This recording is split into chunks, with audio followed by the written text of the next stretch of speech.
In Acts chapter 2, we read about the followers of Yeshua coming together on the Temple Mount on the day of Pentecost.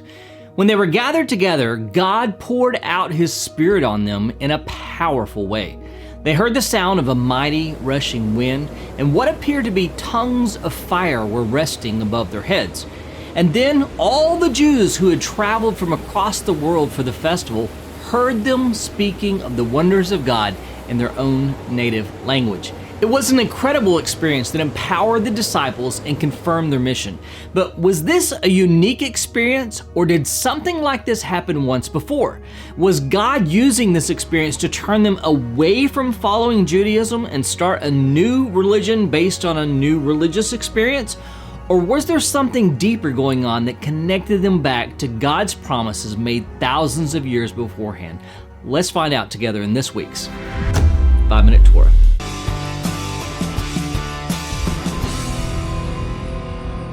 Shalom and blessings from Shalom, Macon, the place where disciples of Yeshua learn, connect, and grow. I'm Darren, and before I get into the 5 minutes of my 5-minute Torah commentary, let's cover a few quick facts about this week's Torah portion. This week we are studying the portion of Yitro, Exodus 18:1 through 20:23, and here are the 3 things that you need to know about it. Number 1, the wisdom of Jethro and the Proto-Sanhedrin. At some point during the showdown between Moses and Pharaoh, Jethro had come and taken Moses' wife and children back to Midian with him. Once the children of Israel had been released, Jethro meets Moses in the wilderness with his wife and children. But when he sees everyone standing all day, waiting their turn for Moses to make a ruling or judge their civil and religious cases, Jethro tells his son-in-law that he's not only going to wear himself out, but he's going to wear out the Israelites as well. So, he proposes that Moses set up a chain of command. There would be those who would be judges over thousands and hundreds and 50s and 10s. And if any case was too difficult for them, it was to be brought before Moses himself. Jethro describes the type of men he is to choose as capable men from among the people, men who fear God, who are trustworthy and hate a bribe. This is Exodus 18:21. Moses takes his father-in-law's advice and establishes a system of leadership and justice in Israel, freeing up Moses to do all that God required of him, setting the stage for the future Sanhedrin that would eventually be the Supreme Court of Israel. Number 2, 𝐼 Sinai, up on the mountain. Coming into the presence of the God of the universe is a big deal. When God summoned Moses to the mountain, he was serious. He gave specific instructions as to how the Israelites were to treat the experience with the proper sanctity. Go to the people and consecrate them today and tomorrow, and let them wash their garments and be ready for the 3rd day. For on the 3rd day the Lord will come down on Mount Sinai in the sight of all the people, and you shall set limits for the people all around, saying, take care not to go up into the mountain or touch the edge of it. Whoever touches the mountain shall be put to death. No hand shall touch him, but he shall be stoned or shot. Whether beast or man, he shall not live. This is Exodus 19, verses 10 through 13. We can see from this that coming into the Lord's presence is a bit like playing with fire. Get careless and you will undoubtedly get burnt. If only we had that kind of healthy respect for the omnipotent Creator today. And number 3, 𝐴שרת הדברים, the Big 10. The whole reason God brought Israel to the mountain was so that he could enter into a marriage covenant with him. He was the husband and they were his bride, with the Torah as the marriage contract. The Torah wasn't given to be a legalistic set of rules that oppressed the children of Israel. God had just delivered them from slavery. Why would he want to turn it right back around on them? No, the Torah was given for a purpose. Our Torah portion says, now therefore, if you will indeed obey my voice and keep my covenant, you shall be my treasured possession among all peoples. For all the earth is mine, and you shall be to me a kingdom of priests and a holy nation. Exodus 19:5. God's plan for Israel was that they would stand out from among all the other nations of the earth as a nation that is holy and set apart for his service. The 𝐴שרת הדברים, literally the 10 words, or what we call the 10 commandments, are the famous face of the Torah's commandments. But there are another 603 waiting to be discovered in our Torah studies. Are you ready to take your Passover Seder to the next level? Do you want to have a meaningful connection to Yeshua during Passover? Then grab a copy of Cup of Redemption, my Messianic Passover Haggadah, and crank it up a notch. It not only walks you through the traditional Seder, but it also connects Yeshua's last meal and his suffering with the various elements of the Seder. It's great for homes and Messianic synagogues as well as churches, and gives step-by-step instructions for conducting your own Seder. It also includes an appendix with articles that answer many questions and objections people might have about a traditional Seder, like, why do we have an egg on the Seder plate? And what's considered leavening? And it's priced low enough to snag a copy for everyone at your Seder table. Just use the link in the description box below to gear up early so you can be ready to make this Passover your best Passover. This week's Torah commentary is called A Pentecostal Experience and comes from my book, 5-Minute Torah, Volume 3.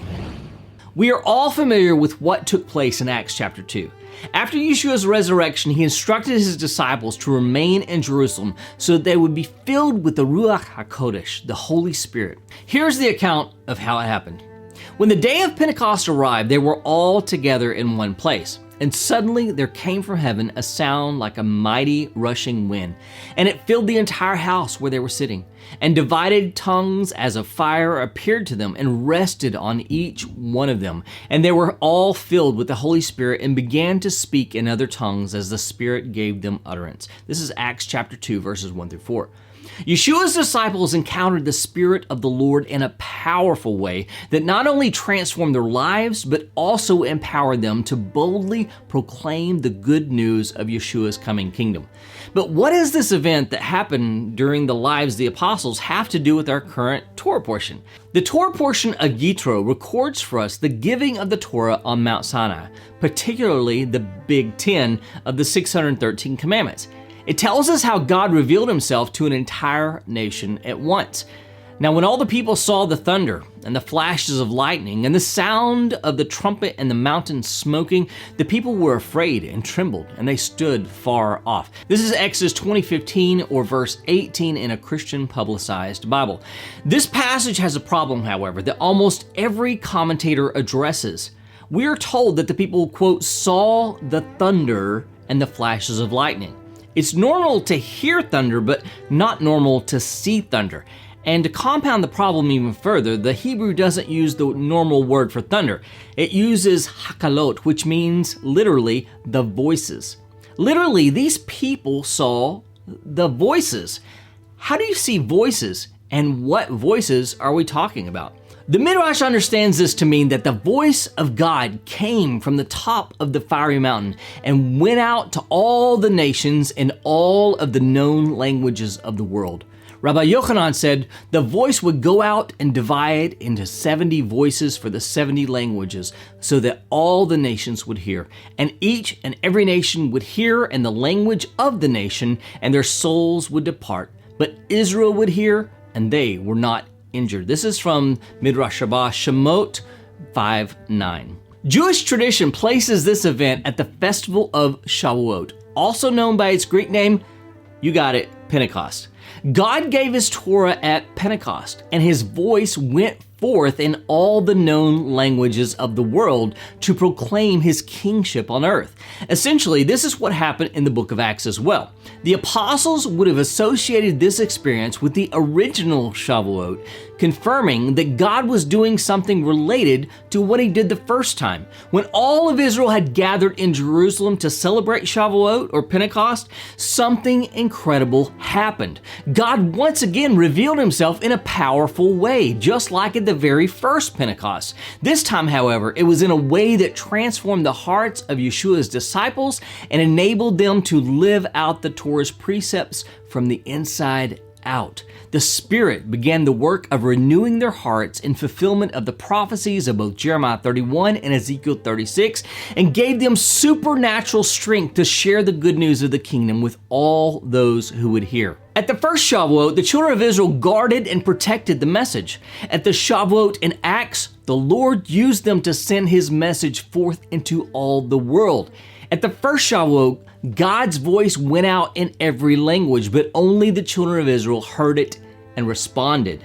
At the Shavuot in Acts, the Lord's voice went out into every language, but this time it came from the mouth of the children of Israel, and people from every nation responded. When most people speak of Pentecost and the Pentecostal experience, The focus is on the gift of speaking in a language unknown to them. For the apostles, however, the experience was completely about transmitting Yeshua's kingdom message to people they would otherwise not be able to communicate with. What good is a gift if it's never used for its purpose? The apostles realized that their experience was for a higher purpose and utilized it to accomplish the will of God and bring untold thousands into the kingdom. We've all had spiritual experiences that have transformed us in some manner. How can you better use your spiritual experiences to accomplish God's will in your life and in others? If you enjoyed relearning what you always thought you knew, then you'll definitely enjoy my 5-minute Torah called Holy Ham and Cheese, discussing Peter's dream in Acts chapter 10. Just check it out right here.